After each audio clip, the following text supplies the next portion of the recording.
Hello everyone, welcome to KV Teachers Guild. So students, this is second part of class 8th history chapter 4, Tribals, Dikus and the Vision of a Golden Age. और हमारा next topic है how did colonial rule affect tribal lifes. Britishers ने उनके rules policies ने कैसे tribals की life को affect किया. So the lifes of tribal groups changed during British rule. अंग्रेजों के आने के बाद काफी चेंजेस ट्राइबल्स की लाइफ में हुए. Let us see what these changes were. अभी एक एक करके हम देखेंगे कि ये चेंजेस, ये बदलाव क्या थे. तो सबसे पहले बात करते हैं what happened to the tribal chiefs.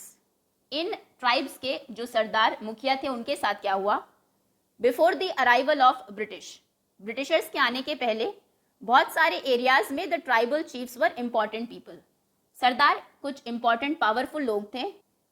They enjoyed a certain amount of economic power. उनके पास कुछ इकोनॉमिक पावर थी. जंगल में एक पीस ऑफ लैंड को वो रेंट पर दे सकते थे, लोगों से रेवेन्यू कलेक्ट कर सकते थे एंड हैड द राइट, उनके पास अधिकार था to administer and control their territories. जिस टेरिटरी के, इलाके के या फिर कबीले के वो सरदार है उसको वो कंट्रोल करते थे. और कुछ जगहों पर they had their own police. उनके पास उनकी खुद की पुलिस भी होती थी and decided on the local rules of land and forest management. Land से रिलेटेड कानून वो बना सकते थे. फॉरेस्ट को कैसे मैनेज करना है वो भी वही डिसाइड करते थे. लेकिन ब्रिटिशर्स के आने के बाद क्या हुआ. Under British rule the functions and powers of the tribal chiefs changed considerably. काफी हद तक इनके जो काम, जो पावर्स, शक्तियां थी उनमें चेंजेस हुए. They were allowed to keep their land titles over a cluster of villages and rent out lands. अभी भी वो लैंड को रेंट पर दे सकते थे. उनका जो टाइटल था चीफ का वो एज इट इज रखा गया, but they lost much of their administrative power. लेकिन एडमिनिस्ट्रेशन की जो पावर थी कि वो कानून बना सकते थे, मैनेज कर सकते थे फॉरेस्ट को, अभी वो उन्होंने काफी हद तक लूज कर दी. एंड वर फोर्स्ड, उनको फोर्स किया गया to follow laws made by British officials in India. India में ब्रिटिशर्स के ऑफिशियल्स ने जो कानून बनाए हैं अब उनको वही मानने होते थे. They also had to pay tribute to the British. British के ऑफिशियल्स को उन्हें गिफ्ट्स या फिर कई बार रेवेन्यू का एक पीस भी, एक पार्ट भी देना होता था और डिसिप्लिन करना होता था उनके ट्राइबल ग्रुप्स को on behalf of the British. They lost the authority they had earlier enjoyed amongst their people. उनके लोगों के बीच में जो उनकी अथॉरिटी, एक ताकत थी, अब वो नहीं रही, वो उन्होंने खो दी. And were unable to fulfil their traditional functions. तो ये बात थी चीफ्स की. नेक्स्ट है what happened to the shifting cultivators. हमने देखा कि कुछ ट्राइब्स के लोग शिफ्टिंग कल्टिवेटर्स थे. एक पीस ऑफ लैंड पर उन्होंने खेती की, उसके बाद उसको छोड़ के दूसरी जगह चले जाते थे जब तक वो लैंड अपनी फर्टिलिटी रीगेन करती थी, फिर वापस वहां जाते थे. तो ऐसे लोगों के साथ क्या हुआ, इनकी लाइफ में क्या चेंजेस हुए. The British were uncomfortable with groups who moved about and did not have a fixed home. ऐसे लोग जिनके कोई फिक्स्ड घर नहीं होते, सेटल्ड कल्टिवेशन वो नहीं करते, ऑन मूव ही रहते हैं हमेशा, ब्रिटिशर्स उनसे अनकंफर्टेबल थे. They wanted tribal groups to settle down and become peasant cultivators. वो चाहते थे कि लोग एक जगह सेटल डाउन हो जाए, वहीं पर खेती करें. Settled peasants were easier to control. इसका रीजन क्या था, क्योंकि जो पीजेंट्स एक जगह रह रहे हैं उनको कंट्रोल करना आसान होता था, एडमिनिस्टर करना आसान होता था कंपैरेटिवली उन लोगों के जो कि हमेशा ऑन द मूव रहते हैं. उनसे वो इजीली रेंट भी कलेक्ट कर सकते थे, रेवेन्यू ले सकते थे. The British also wanted a regular revenue. एक पर्टिकुलर टैक्स, एक रेवेन्यू भी उनको चाहिए था, source for the state. So they introduced land settlements. तो उन्होंने लैंड सेटलमेंट्स इंट्रोड्यूस किए. इसमें क्या था, दे मेजर्ड द लैंड. एक पीस ऑफ लैंड को मेजर करते थे कि वो कितनी है. Define the rights of each individual to the land. और फिर एक पर्सन को वो लैंड देते थे, बताते थे कि इस पर आपका क्या अधिकार है. फिक्स करते थे revenue demand for the state. ये आपकी जमीन है, इस पर आप खेती करिए, कुछ भी करिए, लेकिन इतना अमाउंट आपको ब्रिटिशर्स को देना है. ये इसको कहा गया land settlement. Some peasants were declared land owners. कुछ जो पीजेंट्स थे उनको लैंड ऑनर बना दिया गया, ये जमीन आपकी ही है, आपको बस रेवेन्यू देना है. Others tenants. टेनेंट्स में क्या होता है, ये लोग को जो पीस ऑफ लैंड दिया जाता है उन पर इसका राइट नहीं होता और इनके पीस ऑफ लैंड भी चेंज होते रहते हैं. आज आप इस पर खेती कर रहे हैं, बाद में आपको दूसरा पीस ऑफ लैंड दे दिया जाएगा और इस पर आपको रेंट देना होता है. ऐसे लोगों को बोलते हैं tenants. As you have seen, जैसा ये हमने चैप्टर 2 में पढ़ा था कि जो टेनेंट्स हैं उनको पे करना होता है rent to the land owner. तो लैंड ओनर ब्रिटिशर्स थे, इनको टेनेंट्स बना दिया गया, who in turn paid revenue to the state. The British effort to settle jhum cultivators was not very successful. इनका जो एक एफर्ट था कि जूम कल्टीवेटर्स को ये सेटल करेंगे, वो उतना सक्सेसफुल नहीं रहा. Settled plough cultivation is not easy in areas where water is scarce and the soil is dry. अभी प्रॉब्लम क्या थी कि पहले लोग रेन पर ही डिपेंडेंट थे, कोई ऐसा सोर्स ऑफ वाटर नहीं था. तो ऐसे केस में जहाँ पर लैंड ड्राई हो और ऐसे एरियाज जहाँ पर पानी की कमी हो, एक जगह रहकर खेती करना बड़ा मुश्किल है. In fact jhum cultivators who took the plough cultivation often suffered. जिन जूम कल्टीवेटर्स ने सेटल्ड कल्टीवेशन ले लिया, वो एक जगह रहकर खेती करने लगे, वो सफ़र हुए, उनकी फसल उतनी अच्छी नहीं हुई, since their field did not produce good yields. So the zoom cultivators in north east India insisted on continuing with their traditional practice. तो उन्होंने इंसिस्ट किया कि जो उनकी ट्रेडिशनल प्रैक्टिस है, जैसा वो पहले कर रहे थे, एक पीस ऑफ लैंड पर खेती की, दूसरी जगह फिर चले गए, वो उसको कंटिन्यू करना चाहते हैं. फेसिंग वाइड स्प्रेड प्रोटेस्ट, जब बहुत ज़्यादा विरोध करने लगे लोग, तो the British had to ultimately allow them the right to carry on shifting cultivation in some parts of the forest. तो फॉरेस्ट के कुछ पार्ट्स में उन्होंने उनको अलाउ किया कि ठीक है, आप शिफ्टिंग कल्टीवेशन कर सकते हैं. Now next is forest laws and their impact. Britishers ने क्या फॉरेस्ट लॉज कानून बनाए और ट्राइबल ग्रुप्स के ऊपर उनका क्या इम्पैक्ट हुआ. So the life of tribal groups, as you have seen, tribal groups की जो लाइफ थी, जैसा कि हमने देखा, was directly connected to the forest. वो सीधे तौर पर फॉरेस्ट से कनेक्टेड थी, वही उनके लाइवलीहुड का मेन सोर्स थे. So changes in forest laws had a considerable effect on the tribal lives. तो फॉरेस्ट लॉज में जो चेंजेस हुए, उनका काफी हद तक इफेक्ट, असर हुआ ट्राइबल्स की लाइफ के ऊपर. The British extended their control over all forests. सभी जंगलों में ब्रिटिशर्स ने अपना कंट्रोल एक्सटेंड करना शुरू किया, उसको बढ़ाना शुरू किया, and declared that forest were state property. और डिक्लेयर कर दिया कि जो जंगल है वो स्टेट की प्रॉपर्टी है, सरकार की संपत्ति है. सम फॉरेस्ट वर क्लासिफाइड एज रिजर्व फॉरेस्ट. कुछ फॉरेस्ट को रिजर्व कह दिया गया, for they produce timber which the British wanted. क्योंकि उन फॉरेस्ट में, उन जंगलों में टिम्बर होता था. अभी टिम्बर ब्रिटिशर्स के लिए बहुत इंपॉर्टेंट थी, क्योंकि उस टाइम पर वो रेलवे डेवलप कर रहे थे इंडिया में, अपने गुड्स को इजीली एक से दूसरी जगह कैरी करने के लिए. और रेलवे के जो ट्रैक्स हैं वो स्लीपर के ऊपर बिछाए जाते थे, जो कि टिम्बर के बनते थे. तो जिन जंगलों में टिम्बर होता है उनको रिजर्व कर दिया गया. रिजर्व में क्या था, in these forest people were not allowed to move freely. लोग फ्रीली मूव नहीं कर सकते, जूम कल्टीवेशन नहीं कर सकते, फ्रूट्स वहां से कलेक्ट नहीं कर सकते, एनिमल्स को हंट नहीं कर सकते. तो how were jhum cultivators to survive in such a situation. ऐसे सिचुएशन में जूम कल्टीवेटर्स सर्वाइव कैसे करेंगे. Many were therefore forced to move to other areas in search of work and livelihood. तो बहुत सारे उनमें से लाइवलीहुड को अर्न करने के लिए, काम की तलाश में किसी दूसरी जगह चले गए. But once the British stopped the tribal people from living inside forest, लेकिन जैसे ब्रिटिशर्स ने मना किया कि अभी ट्राइबल लोग फॉरेस्ट के अंदर नहीं रह सकते, they faced a problem. एक प्रॉब्लम उनके सामने आई. From where would the forest department gets its labor to cut trees for railway sleepers? Railway sleepers के लिए उन्हें टिम्बर चाहिए, उसके लिए पेड़ों को काटना होगा. अभी टेक्नोलॉजी उस टाइम पर उतनी डेवलप नहीं थी, मशीन्स नहीं थी. पेड़ जो कटते थे वो एक्स कुल्हाड़ी से कटते थे, जिसके लिए मैन पावर की जरूरत थी. तो लोग ही नहीं होंगे तो पेड़ कौन काटेगा. एंड टू ट्रांसपोर्ट लॉग्स, और लकड़ी के जो इतने बड़े बड़े लॉग्स हैं उनको जंगल से लेकर बाहर तक कौन जाएगा अगर वहां पर ट्राइबल ग्रुप नहीं होंगे. स्लीपर क्या है, ये हॉरिजॉन्टल प्लैंक्स हैं वुड के, जिनके ऊपर रेलवे लाइन को ले किया जाता है. Now colonial officials came up with a solution. ये प्रॉब्लम थी तो ऑफिशियल्स एक सॉल्यूशन के साथ आए. They decided that they would give jhum cultivators small patches of land in the forest. उन्होंने डिसाइड किया कि फॉरेस्ट में छोटे छोटे पीसेज ऑफ लैंड वो इन झूम कल्टीवेटर्स को दे देंगे, and allow them to cultivate this on the condition, और वो वहां पर कल्टीवेट कर सकते हैं, उसको खेती कर सकते हैं. कंडीशन ये है that those who lived in the villages, आसपास विलेजेस में जो लोग रह रहे हैं, would have to provide labor to the forest department. वो फॉरेस्ट डिपार्टमेंट में एज ए लेबर वर्क करेंगे, पेड़ों को काटने में, लॉग्स जो हैं वुड के, उनको एक से दूसरी जगह ले जाने में हेल्प करेंगे. And look after the forest, और फॉरेस्ट को लुक आफ्टर भी करेंगे, उसकी देखभाल भी करेंगे.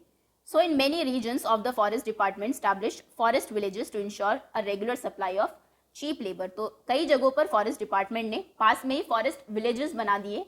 उस विलेजेस में जो लोग रह रहे थे उनको छोटे छोटे पीसेज ऑफ लैंड दे दिए गए लाइवलीहुड अर्न करने के लिए, और वो चीप लेबर प्रोवाइड कराते थे फॉरेस्ट डिपार्टमेंट को. Many tribal groups reacted against the colonial forest laws. Britishers ने जो फॉरेस्ट लॉज बनाए, बहुत सारे ट्राइबल ग्रुप्स ने उनके अगेंस्ट रिएक्ट किया, उनका विरोध किया। दे डिसऑबेड द न्यू रूल्स, नए रूल्स को मानने से उन्होंने मना कर दिया। Continue with practices that were declared illegal, वो प्रैक्टिसेस जिनको इलीगल डिक्लेयर कर दिया गया था, जैसे जंगल में आप घूम नहीं सकते, शिफ्टिंग कल्टीवेशन नहीं कर सकते, कुछ ट्राइबल ग्रुप्स अभी भी उन प्रैक्टिसेस को कंटिन्यू कर रहे थे। And at times rose in open rebellion, कई बार वो ओपनली रेबेलियस हो जाते थे, विद्रोह कर देते थे। Such was the revolt of Songram Sangma in 1906 in Assam, ऐसा ही एक विद्रोह आसाम के सोंग्रम संगमा में हुआ 1906 में। एंड द फॉरेस्ट सत्याग्रह जो कि 1930s में हुआ इन द सेंट्रल प्रोविंसेस। अभी हमारा नेक्स्ट टॉपिक है the problem with trade. Trade में, व्यापार में क्या समस्या थी? During the 19th century, tribal groups found that traders and money lenders were coming into the forest more often. Tribal groups के लोगों ने देखा कि जो ट्रेडर्स, व्यापारी है या फिर मनी लेंडर्स हैं, जो इंटरेस्ट पर पैसे देते हैं लोगों को, वो बहुत ज़्यादा अभी फॉरेस्ट में आने लगे, wanting to buy forest produce. Forest produce को खरीदने के लिए ऑफरिंग कैश लोन्स, लोगों को कैश लोन्स देने के लिए, asking them to work for wages, या फिर वेजेस पर काम करवाने के लिए। It took tribal groups some time to understand the consequences of what was happening. Tribal groups के लोगों को कुछ टाइम लगा ये समझने के लिए कि ये जो हो रहा है फ्यूचर में इसके क्या कॉन्सिक्वेंसेज होंगे। Let us consider the case of silk growers. एक एग्जांपल हम लेते हैं सिल्क ग्रोवर्स का, जो सिल्क प्रोड्यूस करते थे। In the 18th century, Indian silk was in demand in European markets. Indian silk की यूरोपियन मार्केट में बहुत ज़्यादा डिमांड थी। The fine quality of Indian silk was highly valued. Indian silk की जो इतनी अच्छी क्वालिटी थी उसकी वैल्यू बहुत ज़्यादा थी। And exports from India increased rapidly, बहुत हाई रेट पर इंडिया का जो एक्सपोर्ट है, बाहर जो वो सिल्क भेज रहे थे दूसरी कंट्री में, वो इंक्रीज होने लगा एज द मार्केट एक्सपैंडेड। जैसे मार्केट एक्सपैंड हुई, East India Company officials tried to encourage silk production to meet the growing demand. इस बढ़ती हुई डिमांड को पूरा करने के लिए कंपनी के ऑफिशियल्स ने सिल्क प्रोडक्शन को एनकरेज करना शुरू किया। हजारीबाग, जो कि अभी प्रेजेंटली झारखंड में है, ये एक ऐसा एरिया था जहाँ पर संथल्स, इनके बारे में हम पार्ट 1 में देख चुके हैं, एक ट्राइब का नाम है। तो यहाँ पर संथल्स ककून को रियर करते थे, जो कीड़ा होता है, सिल्कवॉर्म होता है, उसको पालते थे। The traders dealing in silk sent in their agents who gave loans to the tribal people. अभी वो ट्रेडर्स, व्यापारी जो कि सिल्क में डील करते थे, अपने एजेंट्स को भेजते थे जंगलों में, वो लोगों को लोन देते थे और उनसे ककून कलेक्ट करते थे। The growers were paid ₹3 to ₹4 for 1000 cocoons। 1000 cocoons के लिए इन लोगों को सिर्फ 3 या 4 रुपए दिए जाते थे। These were then exported to Burdwan और गया, where they were sold at 5 times the price। उसके बाद वो एजेंट्स इनको जाके गया या फिर बर्दवान में बेचते थे, जहाँ पर वो 5 गुना प्राइस चार्ज करते थे इन ककून्स के लिए। The middleman, so called because they arranged deals between the exporter and the silk growers. अभी इन ट्रेडर्स को मिडलमैन कहा गया है, क्योंकि जो एक्सपोर्टर्स हैं और सिल्क उगाने वाले हैं उनके बीच में ये एक कनेक्शन का काम कर रहे थे। मेड ह्यूज प्रॉफिट्स, ये बहुत ज़्यादा प्रॉफिट कमा रहे थे। The silk growers earn very little, और जो एक्चुअली में सिल्क को उगाने वाले हैं वो बहुत कम कमा पाते थे। Understandably many tribal groups saw the market and the traders as their main enemies. तो ऑब्वियसली जो ट्राइबल ग्रुप के लोग हैं उनको ये ट्रेडर्स और मार्केट जो है उनके मेन एनिमीज, दुश्मन लगने लगे। एक पिक्चर यहाँ पर आपको दिया, कोल माइंस ऑफ बिहार 1948 यानी कि इंडिपेंडेंस के बाद की ये पिक्चर है। इन द 1920s, हम 1920s की बात कर रहे हैं, about 50% of the miners in the Jharia and Raniganj coal mines of Bihar were tribals. Bihar में 2 माइंस हैं, कोल माइंस, कोयले की खदानें, झरिया और रानीगंज। 1920s में यहाँ पर 50% जो वर्कर्स थे, जो माइनर्स थे, वो ट्राइबल्स थे, आदिवासी थे। Work deep down in the dark and suffocating mines. ये माइंस बहुत ज़्यादा सफोकेटिंग और अंधेरे वाली, बहुत अंदर तक होती थी। और इनमें काम करना was not only back breaking, ये सिर्फ कमर तोड़ काम ही नहीं था, बल्कि बहुत डेंजरस, खतरनाक भी था। It was often literally killing, और इसमें कई बार एक्चुअली में लोगों की डेथ हो जाती थी। 1920s में ओवर 2000 वर्कर्स, 2000 से ज़्यादा वर्कर्स हर साल उनकी डेथ होती थी in the coal mines in India, India के कोल माइंस में। अभी नेक्स्ट टॉपिक है द सर्च फॉर वर्क, काम की तलाश। The plight of the tribals who had to go far away from their homes in search of work was even worse. अभी इन tribals में जो लोग बाहर काम करने के लिए जाते थे उनकी कंडीशन और भी ज़्यादा खराब थी। From the late 19th century tea plantation started coming up. India में चाय के जो बागान हैं वो बढ़ने शुरू हुए and mining became an important industry. Mining भी एक इम्पॉर्टेंट इंडस्ट्री बन गई। Tribals were recruited in large numbers to work. अभी ट्राइबल्स को, आदिवासी लोगों को रिक्रूट किया जाता था, काम पर रखा जाता था बहुत ज़्यादा नंबर में, to work in tea plantation of Assam, Assam के टी प्लांटेशंस में काम करने के लिए और झारखंड की कोल माइंस में काम करने के लिए। दे वर रिक्रूटेड थ्रू कॉन्ट्रैक्टर, उनको रिक्रूट करते थे, who paid them miserably low wages, जिनको बहुत कम वेजेस दी जाती थी, and prevented them from returning home, और घर वापस भी नहीं जाने दिया जाता था। तो हमने देखा जो लोग बाहर गए काम की तलाश में उनकी कंडीशन वर्स थी, ट्रेडिंग जो कर रहे थे उनकी भी कंडीशन वर्स थी, और फॉरेस्ट लॉज आने के बाद जूम कल्टीवेटर्स भी सफ़र कर रहे थे, और जो चीफ्स थे इनके उन्होंने भी अपने राइट्स खो दिए थे। Next is a closer look. Through the 19th and 20th centuries, tribal groups in different parts of the country rebelled against the changes in laws. कानून में जो चेंजेस हुए, जो बदलाव हुए, उनके अगेंस्ट अलग अलग जगहों पर लोगों ने रेबेल करना शुरू किया। The restrictions on their practices, जो प्रैक्टिस वो कर रहे थे उनके ऊपर जो रेस्ट्रिक्शंस लगाई गई, नए टैक्स जो उनको अभी पे करने पड़ रहे थे, और जो एक्सप्लॉइट उनको कर रहे थे ट्रेडर्स एंड मनी लेंडर्स, इसके खिलाफ उन्होंने आवाज़ उठाई। The Kols rebelled in 1831 to 32, ये एक ट्राइब का नाम है, इन्होंने 31 to 32 में रेबेल किया। Santhals rose in revolt in 1855, Bastar rebellion in central India broke out in 1910, and the Warli revolt in Maharashtra in 1940। The movement that Birsa led, जिस मूवमेंट के लीडर बिरसा थे, वॉज वन सच मूवमेंट, वो भी एक ऐसा ही मूवमेंट। अभी बिरसा मुंडा के बारे में कुछ इन्फॉर्मेशन आपको दी है। Birsa was born in the mid 1870s, mid 1870s 1875-76 में वो पैदा हुए। The son of a poor father, उनके फादर गरीब थे। He grew up around the forest of Bohonda, Bohonda के जंगलों के आसपास वो बड़े हुए। ग्रेजिंग शीप, भेड़ों को चराते हुए, प्लेइंग द फ्लूट, बांसुरी बजाते हुए, and dancing in the local akhara, local अखाड़ा में डांस करते हुए।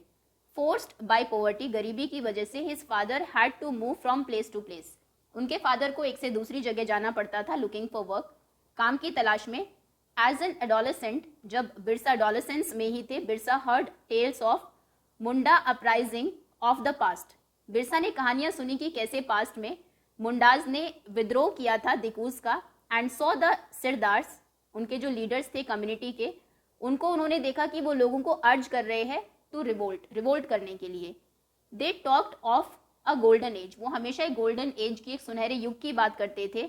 When the Mundas had been free of the oppression of the Dikus, जहाँ पर दिकूज जो उनको ऑप्रेस कर रहे हैं इससे वो फ्री हो जाएंगे।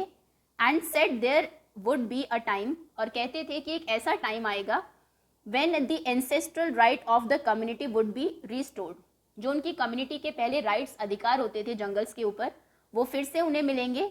They saw themselves as the descendants of the original settlers of the region, वो कहते थे कि इस रीजन में जो लोग ओरिजिनली आकर सेटल हुए थे, हम उनके डिसेंडेंट्स, उनके वंशज हैं, तो इस पर हमारा राइट, हमारे अधिकार है। फाइटिंग फॉर देयर लैंड, हम अपनी ज़मीन के लिए लड़ाई कर रहे हैं, मुल्क की लड़ाई। Reminding people of the need to win back their kingdom, और लोगों को बताते थे कि बहुत ज़रूरी है उनके लिए उनके किंगडम को विन बैक करना। Birsa went to the local missionary school, missionary schools Britishers ने क्रिश्चियनिटी को प्रमोट करने के लिए ओपन किए हुए थे। सो बिरसा वहाँ पर भी गए and listen to the sermons of missionaries, वहाँ पर मिशनरीज के सर्मन्स को, उपदेशों को उन्होंने सुना। There too he heard it said that it was possible for the Mundas to attain the kingdom of heaven, वहाँ पर भी उन्होंने देखा कि वो लोग बात कर रहे थे कि मुंडाज जो उनके हेवन जैसा, स्वर्ग जैसा किंगडम है, उसको वापस अटेन कर सकते हैं, रीगेन कर सकते हैं, उनके जो लॉस्ट राइट्स, खोए हुए अधिकार है उनको।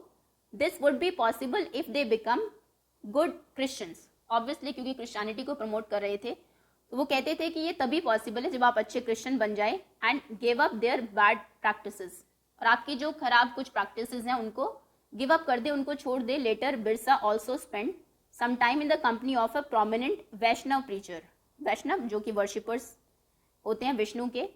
ऐसे एक प्रीचर के साथ उनकी कंपनी में भी उन्होंने कुछ साल बिताए, कुछ टाइम स्पेंड किया। ही वोर द सीक्रेट थ्रेड, जो पवित्र धागा होता है, वो भी उन्होंने पहना। And began to value the importance of purity and piety, purity की, शुद्धता की, और पाइटी जो दया करने की दूसरों पर, इसकी इंपॉर्टेंस को भी उन्होंने वैल्यू किया।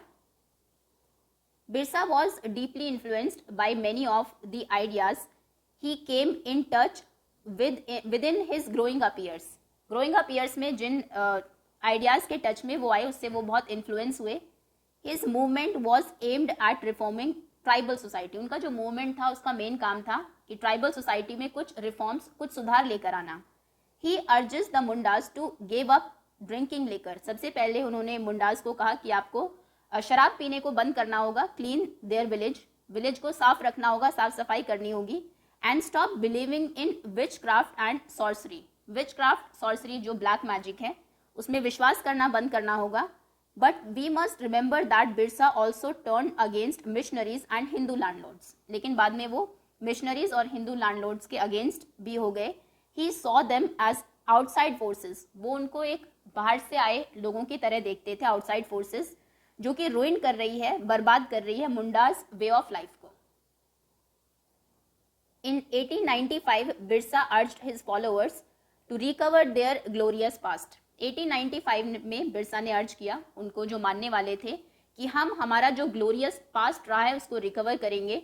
ही talked of a golden age in the past, past में जो एक गोल्डन एज था उसके बारे में उन्होंने बात की, सतयुग के बारे में, the age of truth, when Mundas lived in a good life, lived a good life, जहाँ पर मुंडास एक अच्छी लाइफ जीते थे। कंस्ट्रक्टेड एम्बैंकमेंट्स, रिवर्स पर वाटर बॉडीज के ऊपर एम्बैंकमेंट्स बनाते थे, नेचुरल स्प्रिंग्स को टैप करते थे, उनको कंट्रोल करते थे, ट्रीज को, पेड़ उगाते थे, ऑर्चर्ड, बाग लगाते थे, कल्टीवेशन को प्रैक्टिस करते थे, खेती करते थे उनके लिविंग को अर्न करने के लिए। They did not kill their brethren, उनकी कम्युनिटी के लोगों को वो नहीं मारते थे और उनके रिलेटिव्स को। दे लिव ऑनेस्टली, ऑनेस्टली जीते थे। Birsa also wanted people to once again work on their land, Birsa चाहते थे कि लोग फिर से उनकी लैंड पर वर्क करें, सेटल डाउन हो जाए और अपने फील्ड्स को कल्टीवेट करें। What worried British officials most was the political aim of Birsa movement. Birsa movement का जो एक पॉलिटिकल एम था उससे ब्रिटिश ऑफिशियल्स सबसे ज्यादा वरीड, चिंतित थे। For it wanted to drive out missionaries, क्योंकि वो बाहर भगा देना चाहते थे मिशनरीज को, मनी लेंडर्स को, हिंदू लैंडलॉर्ड्स को एंड द गवर्नमेंट, सरकार को, और वहां पर सेटअप करना चाहते थे Munda Raj with Birsa as its head, जहां पर उसके जो हेड है वो बिरसा होंगे।